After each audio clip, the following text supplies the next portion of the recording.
This time on episode 252 of Legends of S.H.I.E.L.D., we talk Legion Chapter 15, we talk weekly Marvel news, and we talk your feedback. I'm Chris from the Starling Tribune, a proud member of the Gonna Geek Network, just like the show you're listening to now.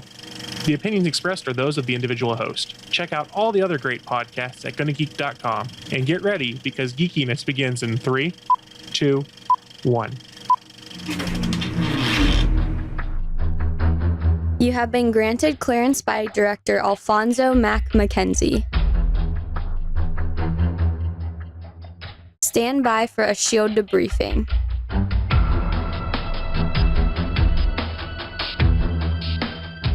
All information to be discussed here is classified and may only be discussed among agents granted clearance by the S.H.I.E.L.D. Director. Now it's time for your scheduled debriefing. I'm Director SP. I'm Agent Haley. I'm Agent Lauren. And I'm Consultant Michelle. Welcome to Legends of S.H.I.E.L.D., a Marvel Comic Universe fan show. This show was recorded on Sunday, August 26, 2018, live from the Legends of S.H.I.E.L.D. studios and broadcast astral plane wide via www.geeks.live. Ladies, happy National Dog Day! This is the best day! I want a dog. I know, me too. Why don't you have a dog? I have 2 puppies. So. Well, they're not puppies. They're dogs. All but- dogs are puppies. Yes. But wow, it's been a while since we've recorded. There's been some news in Michelle's life, but I guess it's just been news all along. Yeah, I've had dogs. It's just the one who always bugs me is the cat. The dogs don't bug me during the podcasting. They're someplace else. They're such good dogs. Everybody, if you have a dog, pet the dog. If you know a dog, pet that dog. Definitely. Sometimes we don't deserve dogs. No, dogs are so good. I'm going to pet a dog later this week. I'm going to pet many dogs later this week. Always pet the dog. Yes. We're still recovering from our last dog, so someday we'll have another one. But for now, we are dogless. Although we do have Valor was his name. We do have Valor on the mantle, so we are kept company by him every time we watch TV. But if you have a dog, make sure you pet it because they deserve it, and you deserve it. Yes. Legends of S.H.I.E.L.D. is a fan-based podcast on the ABC television show Marvel's Agents of S.H.I.E.L.D., which is now entering the 14th hiatus week between the seasons 5 and 6. The multiple Marvel's Netflix series, Legion on FX, which is season 2, and we're continuing on with that today. The Marvel Cinematic Universe and the Marvel comic book universes in general. Because of reasoning with giant evil chickens. If you'd like to talk to us about reasoning with giant evil chickens, you can visit our website, legendsofshield.com. You can leave us a voicemail on our voicemail line, 844-THE-BUS-1. That's 844-843-2871. You can get a hold of us at Facebook at Legends of S.H.I.E.L.D. Podcast. You can tweet at us at Legends of S.H.I.E.L.D. You can see the video companions of our show on our YouTube channel, youtube.com/GonnaGeek. You can tell your Amazon device to enable Legends of S.H.I.E.L.D. skill. And remember, Legends of S.H.I.E.L.D. is a proud member of the GonnaGeek.com network. Ladies, it's been a while, and it's glad to be back. Although we are entering into, this is the back half of Legion Season 2, and I think all of us are in relief about that, but we're excited to see what happens on the way to the season finale. And with that, we're just going to move on right into it.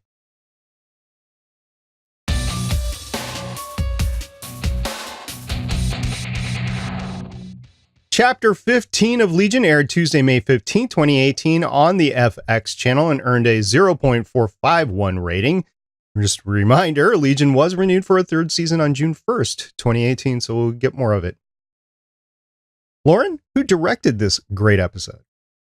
This episode was directed by Charlie McDowell, who has 8 directing credits starting in 2006, including such titles as 2 episodes of Dear White People, which is an amazing show on Netflix, Untitled Sarah Silverman Project TV movie back in 2016, 2 episodes of Silicon Valley, The One I Love, which is a film from 2014.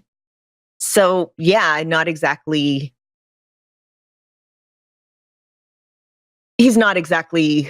really a new or old name. So Okay, right down in the middle there. yeah. Michelle, we have a couple of familiar writers for this episode. Yes, Noah Hawley and Nathaniel Halpern, the co-creators of the show, wrote this episode, this trend of keeping a consistent voice throughout the season. Which I believe they have the writing credits between the two of them for the rest of the season. So there's a couple that are just one of them, but they each have had a hand in all the rest of them.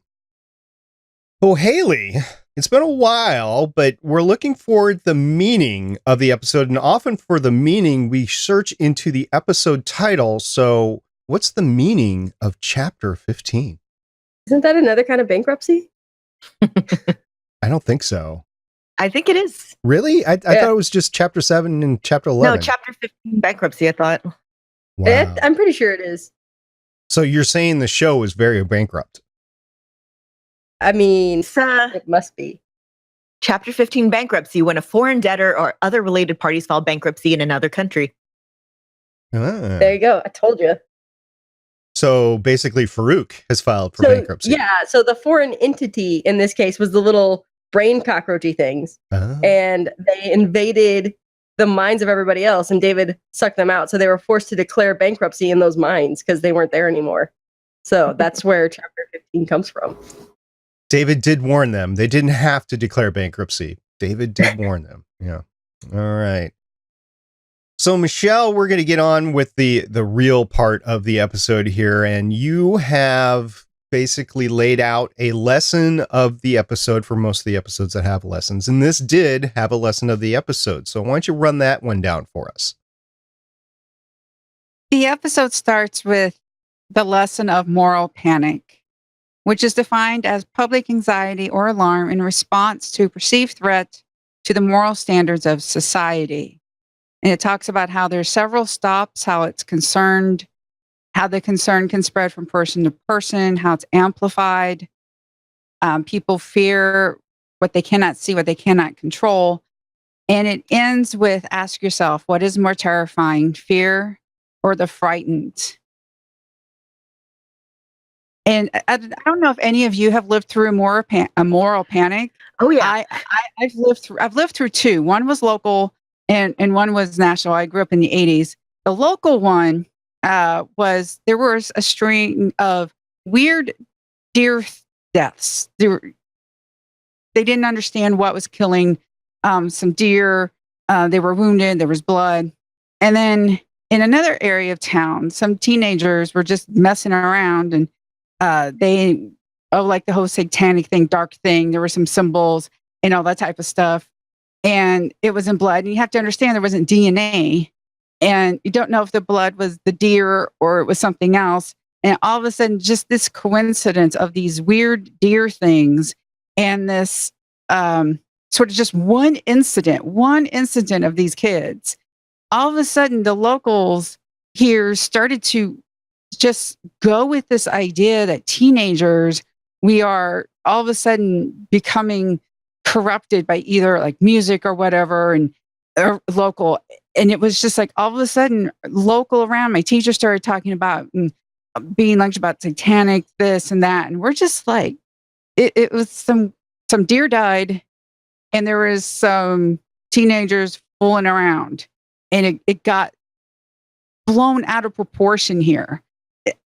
So, Lauren, you shook your head about living through a moral panic. Well, other than the fact that I think all of us have lived through the satanic panic of the 80s and early 90s, when Columbine happened, I was in high school, and there was that kind of myth of this happened because they were goth, and that is not at all what happened. They were not bullied.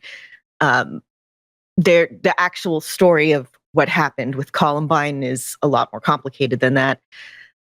But because I was friends with a lot of the goth kids and a lot of the art students who, dyed their hair and wore black and everything. A lot of my friends ended up because during all this time, it was kind of a thing for people. People kept calling in bomb threats.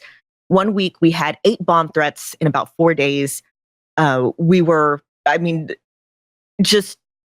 We would be outside the school and just kind of, you couldn't even be scared of it after a while. We're just like, if somebody comes out here and starts, shooting us, throwing stuff at us, whatever, it's going to happen. What are we going to do?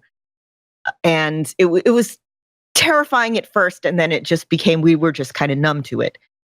But the school administration was going up to my friends who were pretty pacifist and just happened to dress a certain way and kept pulling them out and kept questioning them because they happened to look and dress a certain way and because they happened to read certain books. And the only reason I wasn't questioned was because my mom taught at the school and I was literally not allowed to dress the way I wanted.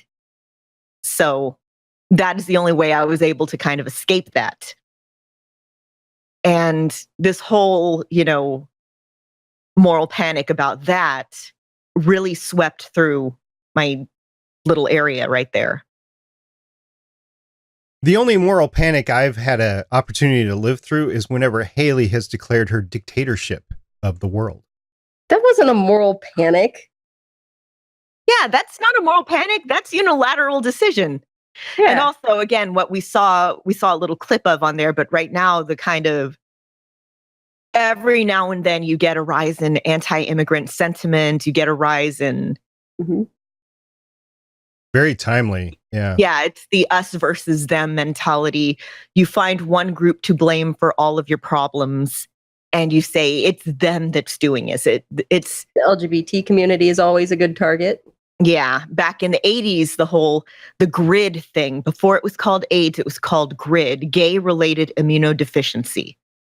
And, when the AIDS crisis was starting to sweep, it's the gays. And now we understand it's, you can get it through drugs, through blood transfusion. There's all sorts of, it's not a gay disease. It is, it's a disease of risky behaviors, of accidents, of just all sorts of stuff. And it wasn't until Ryan White, who was this straight white, middle-class, middle America kid got it, that people began to change their opinion on that.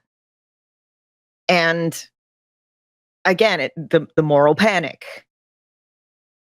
So, and also the thing they showed with the comic books, that was a thing that happened in the 50s. And that's what kind of led to the comic book code.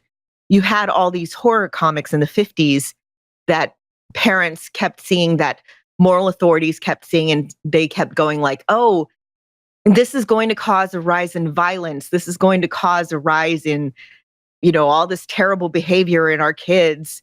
And it was really like the EC horror comics that led to the creation of the comics code. If you go back and you look at comics history, it's really fascinating. All the stuff that was published before then, there was a lot bigger acceptance of comics right around World War II, like the romance comics and the horror comics and the military comics. And afterwards, everything had to be kind of kid-friendly pablum. Right. And I could see how it would have been more adult free themed beforehand because it was just literature, right? And it was just a reflection of literature at its greatest. I thought the episode did a great job of not just focusing in on one thing. Like they didn't just do the comic thing. They did the Salem witch issues. They did as you guys were talking about, the actual news clips of different things going on with the immigrants or the LGBT community. So I think there's a good representation, and it was a good social statement that was made during this episode. I got, wow, one of the more striking images was the Puritans or whoever it was in Salem that after the hanging, and they were all just sitting there, and then their expressions all changed at the same time. It was like, ooh. Yeah, if you go back through history, I know Dan Carlin on Hardcore History talks about this a lot. The mob mentality of people at public tortures and public executions is terrifying. And whether it's people getting caught up in, watching these horrifying, like I have had nightmares about hearing and reading about what happened at public tortures and public executions, and the people who are there cheering for it. It's awful. But then again, you look at stuff on TV now and it's just kind of the sanitized version of that. So people like a show. And it's just the whole thing of this is it's people realizing they've been swept up in this thing and being suddenly forced to look at the consequences of their actions. And we're shown several examples of that. And then in this episode, we get an example of that. Yeah, we do indeed. And it's interesting how that comes about. I mean, you have Plutoni, who is basically the seed that infects the entire place. And then you see people just acting really weirdly. And it's through their sleep or dreams, whatever. And then you have these little bad ideas that are hatched next to them. And then they're all over the place, all over the floor. And it's amazing that you can visually see the remnants of these bad ideas expanding throughout the complex. Yeah, Batanomy, we saw several episodes ago. He had that seed of a delusion planted in him.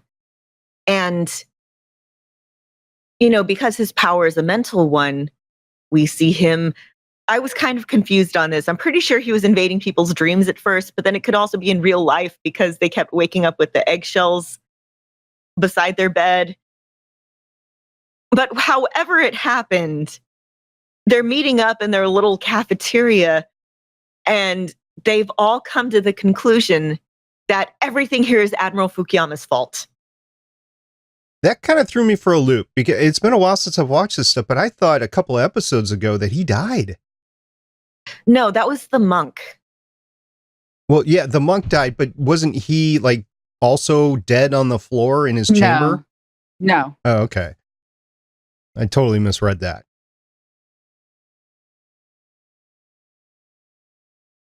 All right. So, it spreads and they go through this little mutiny phase. And then David just appears and is like, well, what's going on? This is not right. And he figures out that the bad ideas, the bad chickens, the black spiders, whatever you want to call them, are all over the place. And he's somehow able to extract them. And then he does the big boss battle with the one that comes out of Ptolemy. And very unfortunate for Ptolemy because he's basically killed in the process, or his body's killed in the process. But then David goes after it and basically said, I don't want to kill you, but if you make me, I will. And it made him. So he had to get rid of him. And I assume if the big idea is gone, then all the little ones go with it because David didn't extract it from everybody that was infected in the facility. There's two things that I really liked about that scene. And again, interrupt me if you have anything to add. But first of all, the fact that this had been gestating so long inside Ptolemy that it was kind of this all-consuming delusion. And that's why removing it was so harmful to him. It had kind of branched out into every part of him. And it's like when you see somebody that they've been thinking something for so long that it becomes a part of them. And when they change their worldview, it's like, well, who am I now? Like if something's been proven wrong that they've been thinking all their lives, there's often this state of like, if I abandon this wrong thought that I have dedicated my life to for so long, who am I now?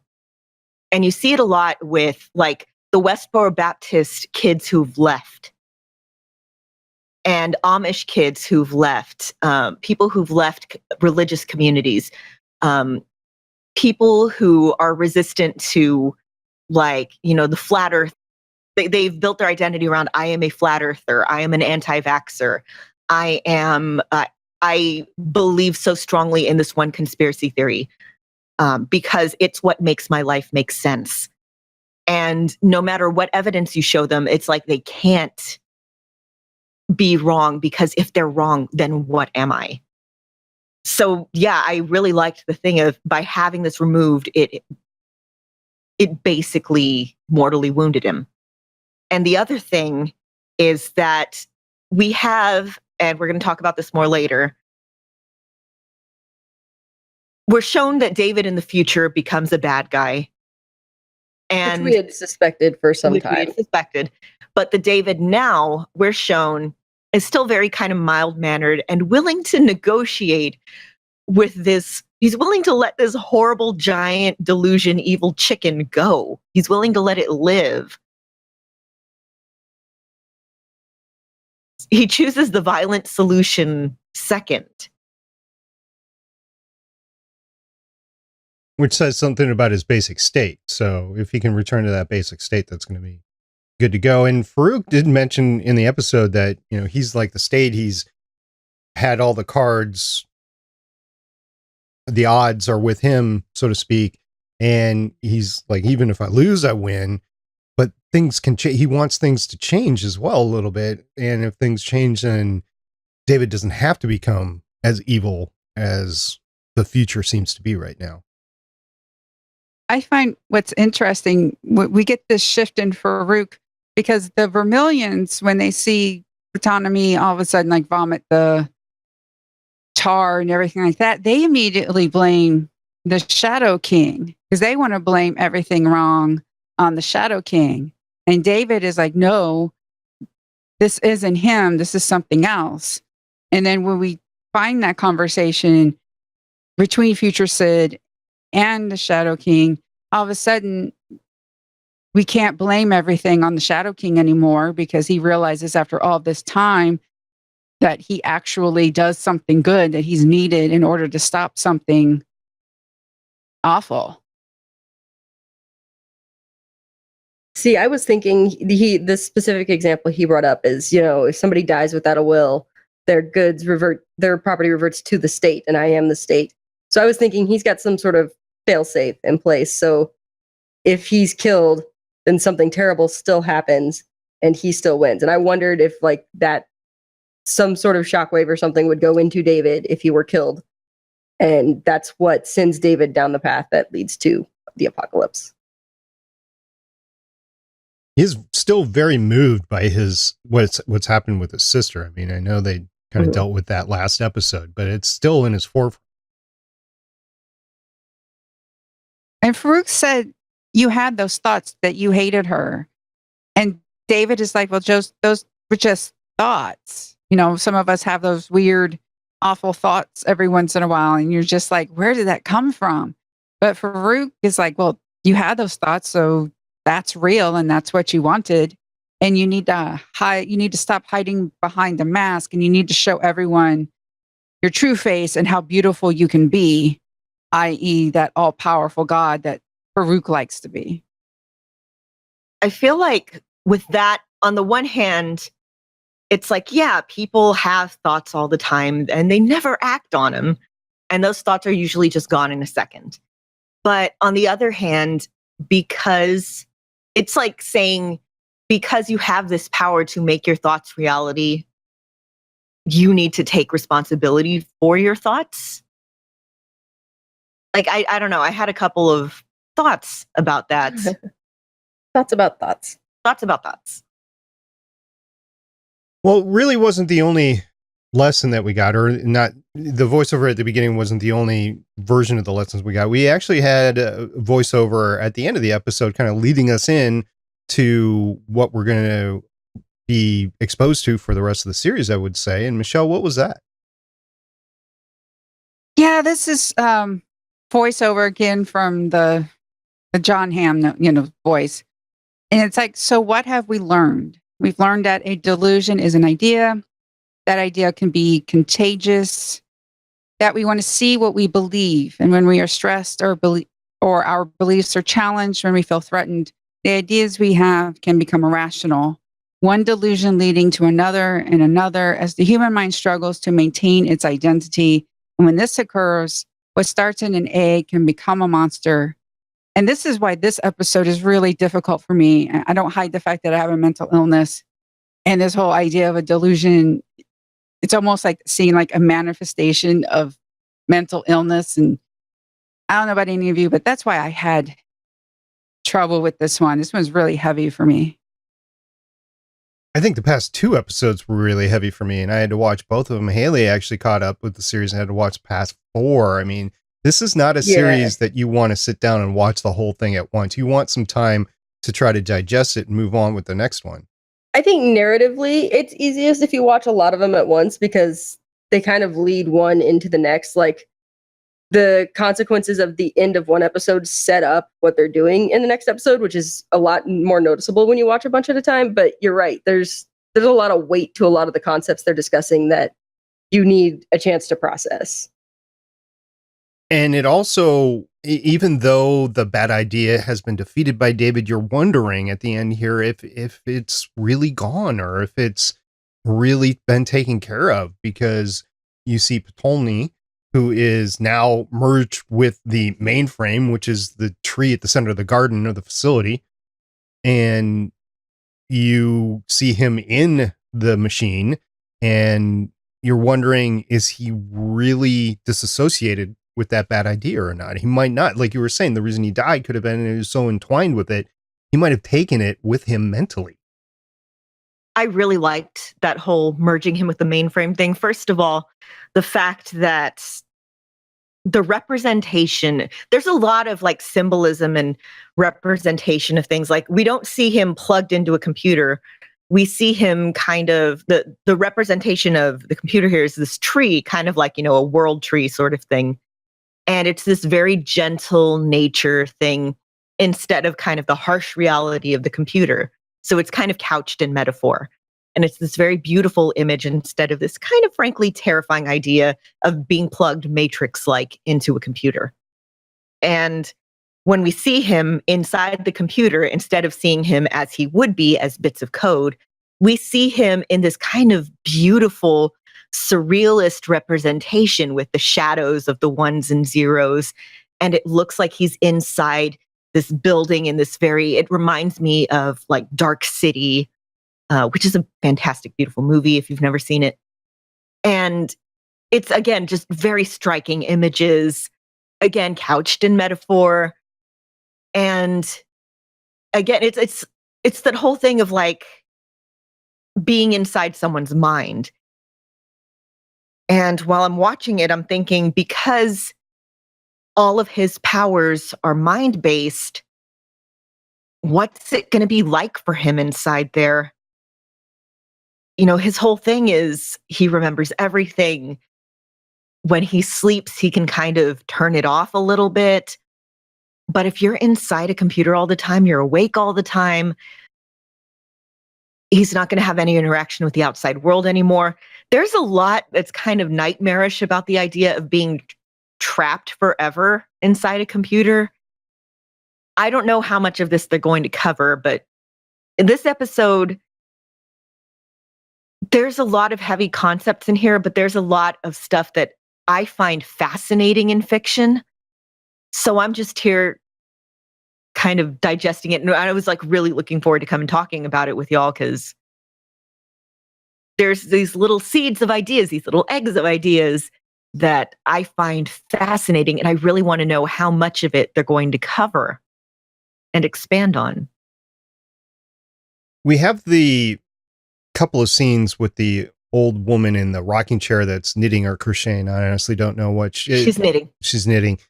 And that is going to be an interesting dynamic. Like, is she the computer? Is she another entity like Ptolemy that ended up in the machine? I have no idea. Or maybe it's a representation of the organic portion of the mainframe. Didn't we see her outside of the mainframe before, like sitting next to Admiral Farouk? Admiral Fukuyama. Yeah. I was going to say Farouk's the other guy. That's why I couldn't remember his name. Yeah, we did. So was she also killed in that attack? And they put her in at the same time? I'm wondering if she's some sort of, again, representation I of think, something. yeah, I think we saw her the first time outside of him when Sid. It was almost like that weird moment where Sid was seeing Fukuyama and then she ends up in his chair and mimicking him. So it's really difficult to tell if she was physically there or if she was more of like astrally there and psychically there. And that would kind of, because he's connected to the machine and he's also a mental power. So it's kind of odd. Well, and also they can build android bodies that are connected to this mainframe. So is Ptolemy going to get a body? He's going to be in one of the Vermilions. And there's so many of them, that's for sure. I thought there was only 3. No, there's a whole legion of them. I see what you did. What you did there. Yeah. It's one of the few puns that works out. Oh, wow. Just a lot of stuff that's going on here. At the end, you get the team. I believe they're in the Asian restaurant again, right? And they're just blank face and just coming to grips with what has occurred to them over the past day or so. So the team is kind of reeling from this. This wasn't a physically arduous episode. It was a mentally arduous episode for everyone. And we do get the interaction with future Sid, though, too. And that was all interesting because Farouk built, I was trying to figure out what was going on at the beginning because he was doing something with the old Mercedes and something was in the trunk, something was in the, where the engine compartment was going to be. And he was hooking it up to, I didn't know what, but purple goo. Yeah, he was creating this whole thing. And I didn't know what was going to go on with that, and he ends up transporting himself into the same mental astral plane, time shifted, whatever we decided to call it, that future Sid is in, and he has a conversation with her, and that's a very revealing conversation. So at first I thought there was something wrong with my recording with that whole glitching. Every time they go to the future. Yeah, I forgot about that, and I was like, oh, and then this is a thing. Okay. And that's when we find out, okay, yes, it is David who causes the future to be bad. And we get Farouk gloating that they need him, that he can be the good guy and the good guy is the bad guy. Honestly, I really like the actor who plays Farouk. He's so good. Just like he's oozing charm and menace, and he's so good. Like I'm making a good point about the blue-eyed white saviors. Yes, he is. And we almost got the guy from Wonder Woman who played Samir, and I really wonder what that would have been like. But this guy is so good. He is, and we commented on he was definitely typecast because of his regionality, basically, and he's definitely been playing it up. It was almost the perfect casting for the individual because you look at the history of where he's coming from, as well as his ability to interact with everybody and his ability to manipulate David. And that's the big thing right now. He's just trying to manipulate David. And he's, of course, got an ego. So he's saying, oh, wait a minute. I'm the hero here. I'm not the villain. Oh, this is great. And you could just see the joy emanating from his visage. Well, yeah, and like everyone's the hero of their own story. Like they know the reasons they're doing all of the things that they're doing. So of course he sees himself as the hero and all these blue-eyed devils coming in as the villains. And now finally everybody else is seeing what he's always known. Yeah. And the thing is that you kind of know that he's not like glad that he's the hero because, hey, now everybody knows I'm the good guy. He's glad he's the hero because he can just stick it in their stupid faces. And we get confirmation that in future Sid's timeline, Farouk dies. So if Farouk does live, then that future Sid goes away. And then there's this scene between future Sid and David. One of the things that you do need to remember is that he keeps lying to present Sid about future Sid. No, we only talk. Okay, I'll just give her a hug. In this one, basically, he's like, I think maybe we should say goodbye. We can't meet like this anymore. And And then she's all like, I've missed you and everything. And then they kiss and they do other things. That comes back. Well, and also, like you say, if they change this timeline, she goes away. Does she though? Because after Amy died, when David was dealing with that grief, they did a whole episode about, alternate timelines and parallel dimensions and everything like that. I guess it's probably she will exist in a timeline that we don't follow. So the timeline that the story we are following, she'll technically go away, but she'll technically still be alive in one of the multiversy things. But well, I'm saying, like, even if they change their timeline, like, what's to say they can't still interact with that Sid or another future Sid? But it would be, if it was another future Sid, would it be the same affected future Sid? Would she really know? Not this one, but maybe like they'll change their timeline, but they're still interacting with this Sid because her timeline isn't changing because it's actually a parallel timeline. Once again, Haley coming in with the string theory, multiple universes. All right. It was a lot that happened in this episode. Haley, do you have anything else that you want to talk about? Lots been going on, guys. Yeah, definitely. Lauren, what do you have to say that we haven't said already? I think I've pretty much covered all the stuff I want to say. This show continues to be gorgeous.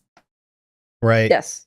I want to just mention that we did get a scene, maybe two scenes. I think it was just one scene with Lenny, and she was coming to grips with what had happened. Every time she snapped, she saw how she was, I hate to use the word born, but how she came to be from Amy. And that is just horrific every time I see that, because it just brings me back to what happened with Amy, which I think was incredibly unfair, especially coming after everything that we saw in the previous episode, which was the episode after it occurred. Anyway, it was, wow. It was just very still in your face. And it was only like a few seconds. And it was really the conversation that Sid was having with Lenny that really brought it out. Yeah. And that whole thing of, you're not a hostage, you're the music that they play outside of hostage situations. I mean, it's harsh, but in a way, it's kind of true. She's there to throw them off balance, but that doesn't mean at the same time that she's not also a victim.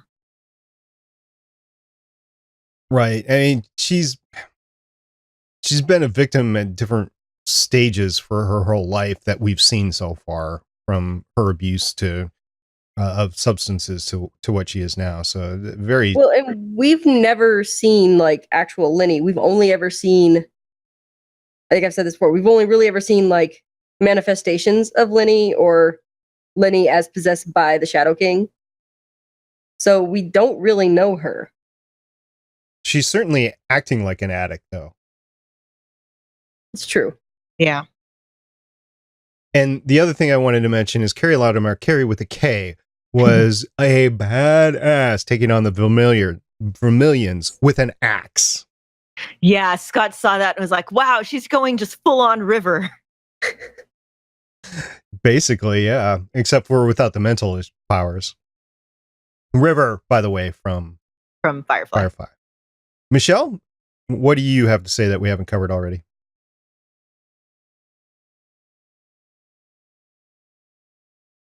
The line that Lenny says to Sid, isn't it interesting that we've both been inside David? Because Sid with her body swapping, and then Lenny with the mind thing. I thought that was an interesting comment. Yeah, it was interesting, and not just in the entendre way, but there was, a lot of mental issues with that. That brings up another point on when they're in the future, when David goes to see future Sid, they actually were able to physically interact. And how was that happen with her powers? my mind hurt at that point in time. I didn't realize how that could happen. It's the astral part. You know how David and Sid can get it on in the White Room? Yeah. Mhm. That's how they got it on in the astral thing. Okay. So it was still not completely physical. It was a time shifted astral plane. Yeah. Okay. I did have one other thought. I kind of want there to be a relationship between Carrie and Lenny now. Yeah. I don't know Okay. if that would be good for anybody, but I want a conversation with all the Carries and Lenny. that would be fun. That would be really fun. All right. Lots of stuff. Listener, if you have different things that you want to bring up about Legion this episode, everything up till now, or the entire series, go ahead and hit us up. And if it's the entire series, Michelle will have to handle that question. If it's just an episode, the rest of us can talk about it, and that'd be great. You can hit us up on Twitter, or you can catch me at Stargate Pioneer at goodgeek.com for an email. And then we also have a voicemail, which we'll say at the end of the episode. Next week, we'll be covering the next chapter, which I believe is chapter 16. Or Yeah. Yes. is that right? It's chapter 16, and we will take it from there. So in the meantime, Michelle, if people are looking for other great geeky content before we get to the news for the rest of the week, what would you recommend that they listen to? Well, we're part of the larger GoToGeek.com network, and we have a lot of shows, like over 20. One we're going to talk about today is Just One More Fix, the Stasi Delfano interview. In this episode, Lacey, James, and Carrie sit down with Contessa creator and game designer Stasi Delfano at Gen Con 2018. We discuss the future of Contessa, new projects, and a whole lot more. You can find that at GonnaGeek.com. Before we move on to the news, I just have to mention this. Michelle, Lauren, you guys actually had a chance to meet up in person. You got a chance to maybe dress up a little bit and then pose for some pictures, didn't you? Yes, we did. We both went to Gen Con this year, and it was amazing. It's so much fun to like meet in person. It's like you're real. We got to Yes. hug and all that type of stuff. It was so cool. We did a LARP together. That was so much fun. I got to play a fortune teller, and Lauren got to bring in her knowledge of Beatles and other things. It was great. Yeah, I always knew that my extensive knowledge of Beatles would come in handy for something. Yeah, we had fun. I ran a pop-up game at the end of the day where Michelle helped save the day with the power of mini gums and friendship. And yeah, we just had so much fun. It was an amazing weekend. I got to talk to a bunch of people that I really admire, and they told you that my hair looked good, and I dislocated both my knees, and it was an awesome weekend. Oh, wow. Everybody go to Gen Con. It's so much fun. It is. I didn't realize that the Gen in Gen Con stood for Lake Geneva up in Wisconsin. The Well, convention was it was- originally started up there. Yeah, and also Geneva Convention because it was originally like a War Games convention. Ah, I see. So But yeah, it's been, you know, now it's more of like a general gaming convention. They even do like some video game stuff there, but it's still mostly board games, role-playing games, LARPing, card games. And this is my third time going. I've been going since 2013, 2015, and this year. I'm hoping to go again next year. Take a day, take a weekend, and just go and have fun. And it's just a magical weekend. Just so much fun. So many. It's saying still a one of magical place? the. Huh? Are you saying it's a magical place? It's a magical place. And it's still one of the most positive conventions I've ever been to. Everybody's so nice. The Contessa that they're talking about on Just One More Fix is actually a kind of con within a con. It's a program that is meant to promote minority creators and players and game creators and DMs, like the LGBT people and minorities, and trying to promote inclusivity and representation in games. And just every year that I go, I've been to a lot of cons, and this one is definitely the most positive experience like I've ever had at a convention. Every year, it's fantastic. I've never had a bad game there. Everybody's just amazing. And actually getting to meet people in person that I've only known online for years is always a plus. It is, and if you're going next year, we're probably going to have to get together with the whole gang. That Just One More Fix gang. Cody from Game Life Balance US was there. Michelle, of course, was there. And I was so close to being there, but I had to take care of some personal issues. So next year, which I knew in advance, by the way, so I was holding out hope that I could go, but it ended up I couldn't go. So next year we'll have to have like a get together with everybody and see how that goes, because we did have full coverage of the event between Lauren, Michelle, Cody, and the Just One More Fix gang. So it's a big con. It was great to be there last year, and I look forward to going there next year. Anyway, in the meantime, we're going to move on into some news.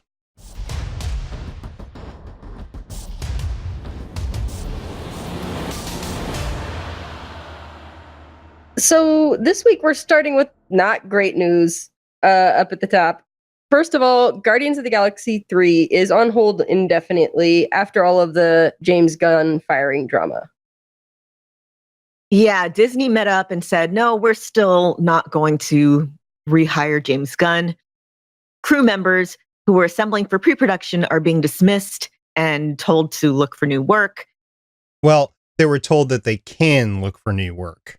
Yeah, and they were supposed to have begun principal photography starting in like January or February, and it's looking like that's not going to happen.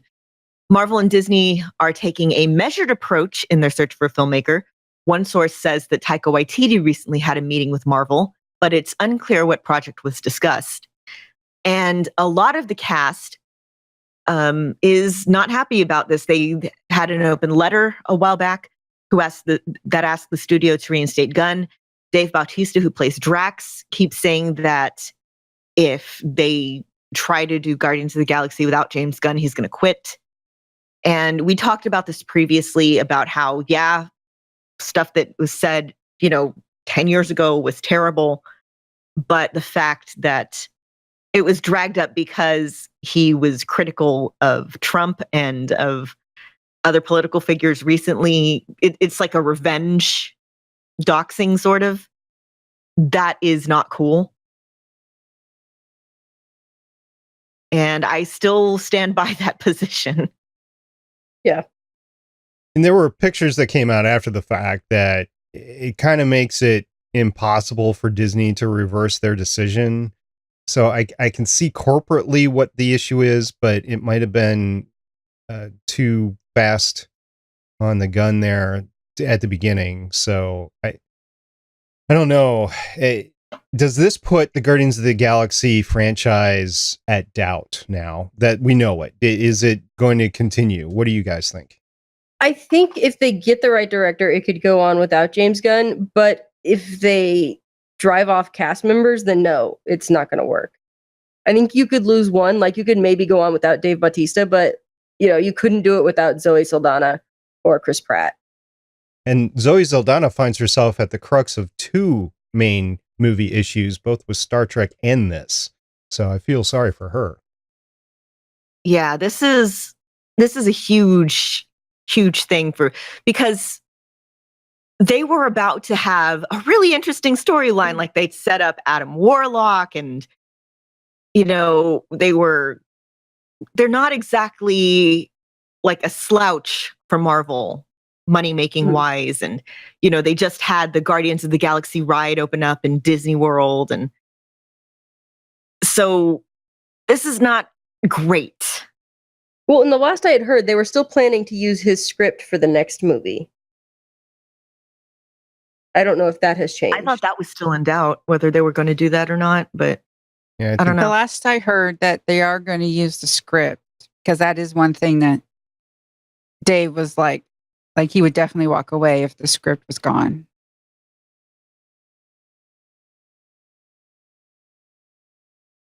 Well, we'll definitely be watching this. I think it puts all of Marvel's future that they wanted to do with the MCU at stake right here. I mean, they're probably could course correct, but I think they had a plan staked out, and I think this puts that in doubt. So and they've had trouble with creative teams in the past because they have they can't get great big name directors because they don't have enough creative freedom. So it's hard to find great directors who can work within this system.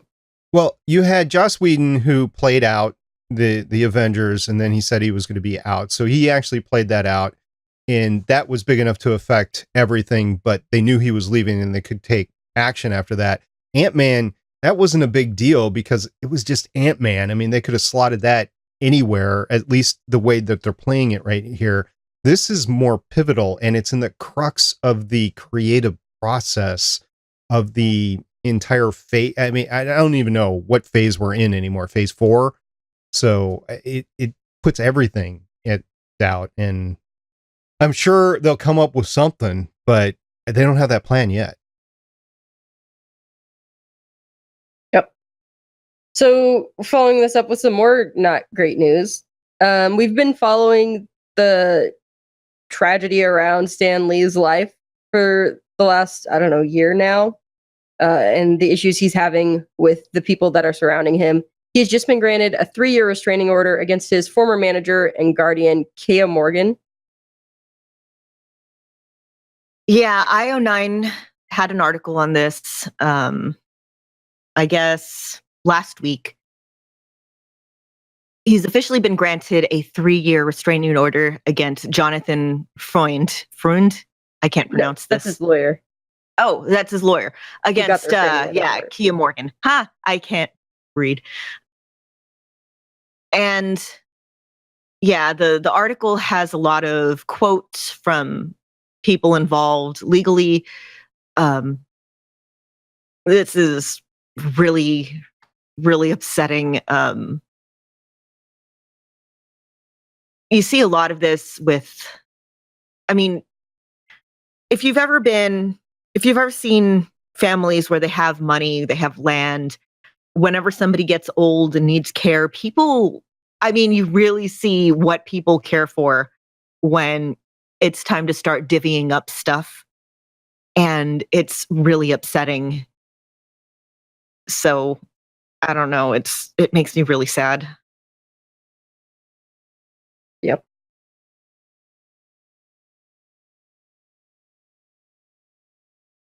Let's do the last bit of sad news, which is not as sad, but the Jessica Jones showrunner is leaving for WB-TV. It's good news for her. She's presumably getting a really good deal. She just signed, Melissa Rosenberg, the showrunner for Jessica Jones, just signed a multi-year 8-figure deal with Warner Brothers Television, where she'll oversee the production of a new series. Okay, yeah, that's good for her. Yeah, she'll continue to be credited as Jessica Jones' executive producer, and she expressed her faith in the show's cast and production team to carry on without her.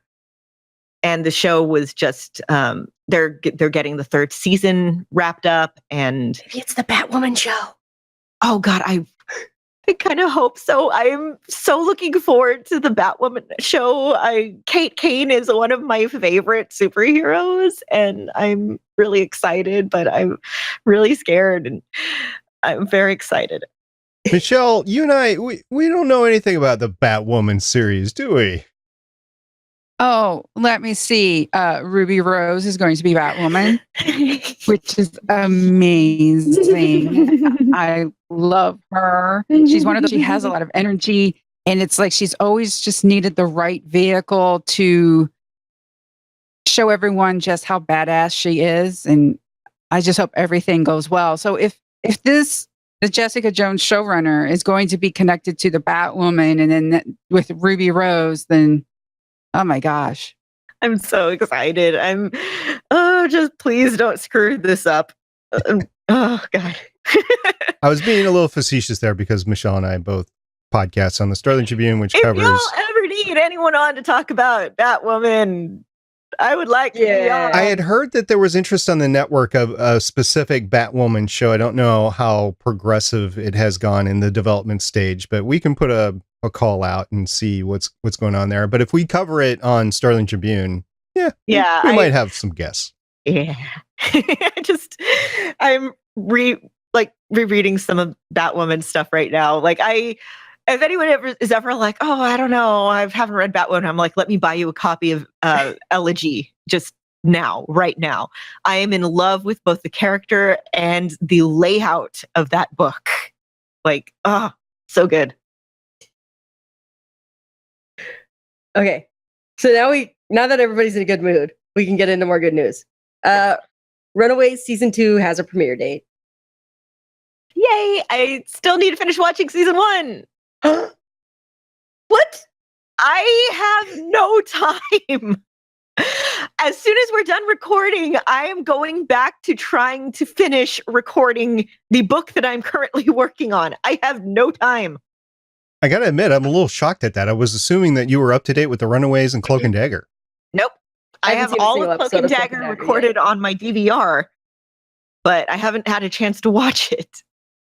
Yeah, I admit I have not watched any of Cloak and Dagger or Runaways, but my Instagram feed is sure full of both because, oh my gosh, they are prolific posters over there. Oof. Both shows are good. Yeah, because I've watched Cloak and Dagger and I've watched season 1 of the Runaways. Did we say what the premiere date is yet, or are we just going to say that it has it's Friday, December 21st, and they're going to drop all 13 episodes at once. Yes, as compared to this year when they did like one a week. Thank God. Hulu needs to get with it. Oh, I'm going on vacation on Friday, December 21st. So I will have time to just sit down and watch all of it all at once. So excited.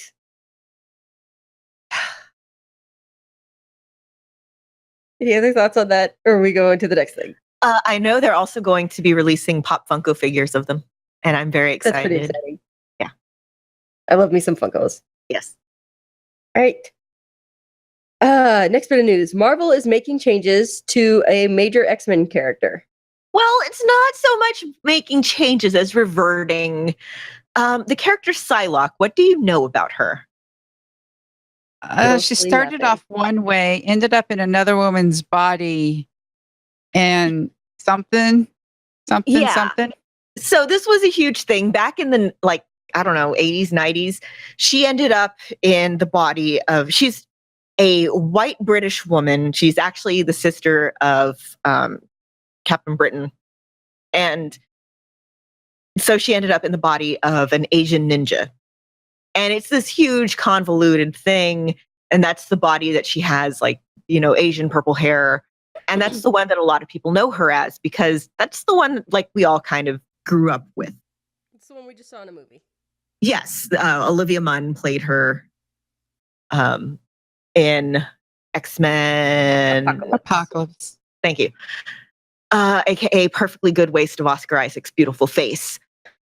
And this past week, they put her back in her original Caucasian body, though she still has the purple hair. Okay. Yeah, I have a confession to make. I have dropped all of the X-Men comics that I was getting. I just wasn't really getting too much out of it, because as they changed over to the X-Men Blue, X-Men Gold, X-Men Red comics. So I actually just dropped them from my list this past week. Completely fair. I've been really mad at Marvel lately. It's like they took all the fun comics and were like, yeah, we're not doing those anymore. Now, they did come up with a new X-23 comic, so they didn't completely get away from the character, but the all-new Wolverine, of course, is gone. Yeah. And there's issues with that because of her whole X-23 was what they called her in the lab. Wolverine was her taking on her own identity. And then they're like, oh, let's bring back Wolverine because we can't have too many versions of him running around. And it's a whole thing. All right. Let's end this with some happy little fan news. And that is that fans translated the Wakandan text on Black Panther's suit, and it's kind of awesome. So on the movie details subreddit, which is a lot of fun, actually, Reddit can be garbage, but certain subreddits are pretty great. So the suit upgrade given to T'Challa early on in Black Panther, when it powers up, if you look close, there's a scroll of Wakandan text that flows across the chest of the suit. And if you pause it, you can translate it. There's Wakandan translators available online because it's kind of a one-for-one swap of the alphabet. So somebody translated it, user the Cruiser, and there's a lot of text on it, but most prominently in the middle, it says, "I love you, Mom." So that's adorable. That's It's like an old school Disney animated film Easter egg kind of thing, Yeah. except less filthy. Yeah. I used to have the Little Mermaid cover with the penis on it. So that's the news. Yeah. All right, here we go. Moving on into the feedback.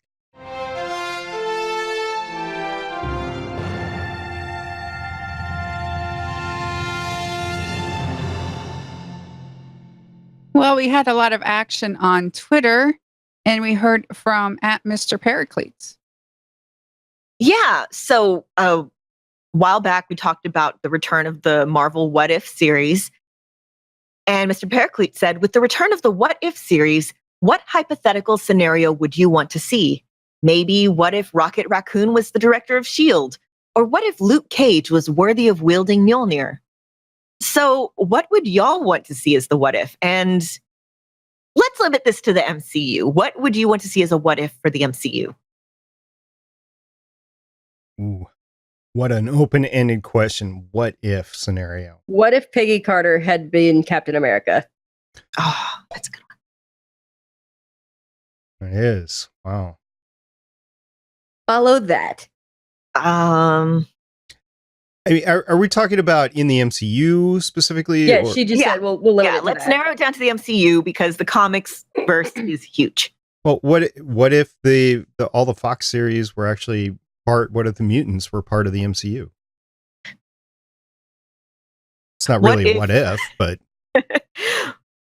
What if we actually got Inhumans as a movie? and so the reason I brought up the whole scenario there didn't Kitty Pryde wasn't she married to? Yeah, she's I don't know if she still is, but she's married to Star-Lord in the comics. Yeah, so that would be awesome.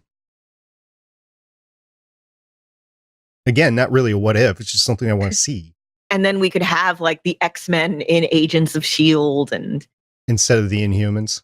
What if the Inhumans never occurred? Yeah. yeah. What if Professor X was in the MCU? Oh, what if we got the Illuminati as a movie with like Professor X and Namor and Black Bolt and Doctor Strange? What if Storm was the new Thor? Yeah. What if Jane Foster was still around? Oh. Uh, What if we got a Thor core movie? What if we got Agent Carter season 3? What Nice. if Rocket Raccoon actually got Bucky's arm? I want that arm. I really want it. what Rocket is just he doing builds with a all these things he collects? I think he's going to build like a mech and he's going to control that mech. I was just watching The Last Jedi again. I love that movie so much. Like Wow. I know a lot of the fandom doesn't. I know, and I think You're the they're fandom. wrong, but like if anybody is ever interested, I will watch it along with you and just wax rhapsodic about the themes and the beauty and the character moments. But anyway, there's that scene where BB-8 has kind of jacked into an ATST and is using it and just like wreaking chaos with it. And I kind of picture Rocket doing that with a mech that he's made out of all the prosthetics that he's hijacked throughout the movies. He's making himself like a Gundam. Somebody needs to go watch Pacific Rim again. Yes, I do. I turned that on for the first time, the Uprising, turned it on for the first like 10 minutes. It's a fun movie. It's the first one's better, but the second one's a lot of fun, and John Boyega is so charming. What if there is a Marvel Star Wars crossover? I would die happy. I would die right there. Like they would announce it, and then I would just be dead on the floor. I wouldn't even live to see it. I would just die happy. So those are our what if. Michelle, do you have one? Do you have another one?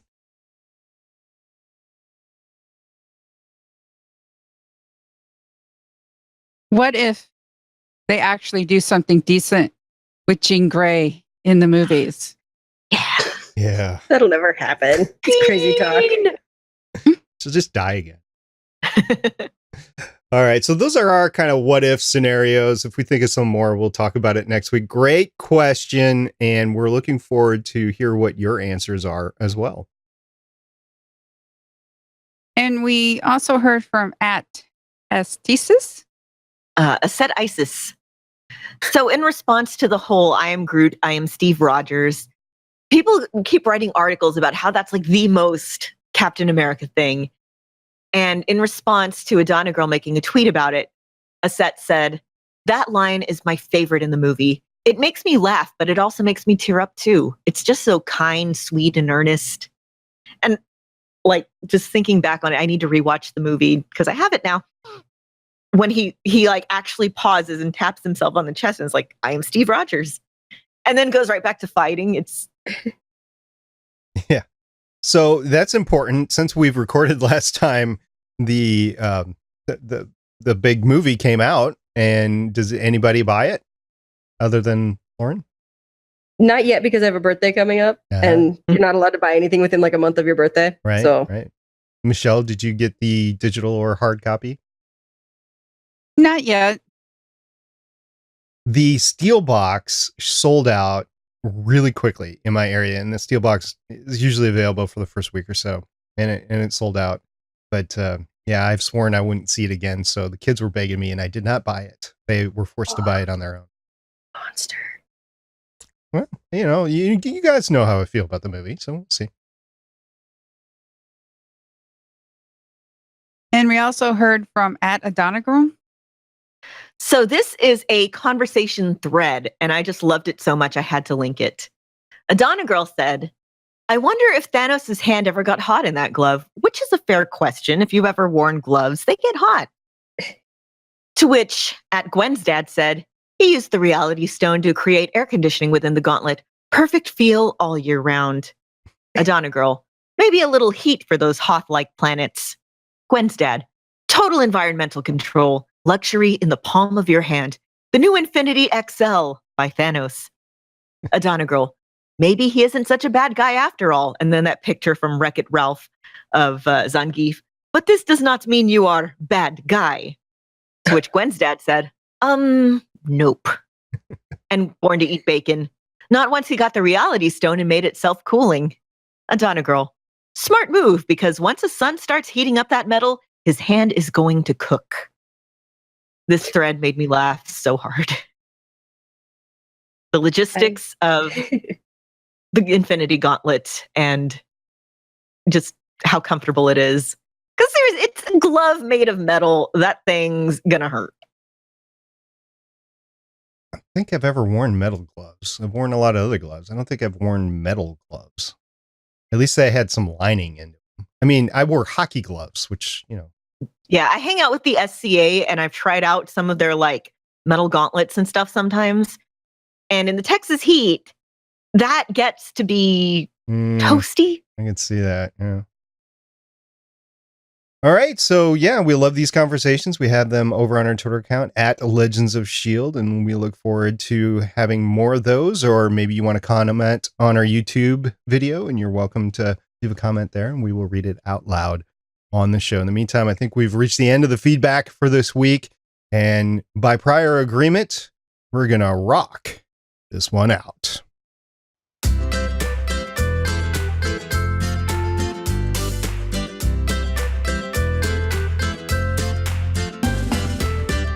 Thank you very much, everybody, for showing up for another great episode of Legends of S.H.I.E.L.D. as we continue down our coverage of Legion. Looking forward to next week and seeing the end of the Legion series in the next month or so.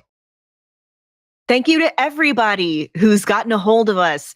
We love hearing from you. We love hearing, your theories and your opinions, and we love knowing that you're thinking of us. Thank you so much. Yeah, thank you to everybody that has been sending us feedback. It's good to be back so I can hear all of your wonderful thoughts as well. Yeah, again, thank you for listening to us and our weird theories about Legion and listening to our therapy sessions as we try to figure out what the F is going on. I can definitely see it needs lots of therapy. Our bills would be high if not for this podcast. So until next week, I'm Director SP. I'm Agent Haley. I'm Agent Lauren. And I'm Consultant Michelle. Bye. See you next week. Bye. Bye. Thank you for listening. If you want to leave us feedback, go to gonnageek.com and you will find all our contact information and other shows. You can also visit legendsofshield.com where you'll find our complete archive of podcasts. The music heard on this podcast is by Kevin MacLeod, found at incompetech.com, and also artists on pond5.com and audiojungle.net. The opinions heard on this podcast are those of the individual hosts and do not represent Stargate Pioneer Productions, Legends of S.H.I.E.L.D, or Gonna Geek. Agents of S.H.I.E.L.D. is the property of the Disney Corporation, Marvel Studios, and ABC. No infringement is intended.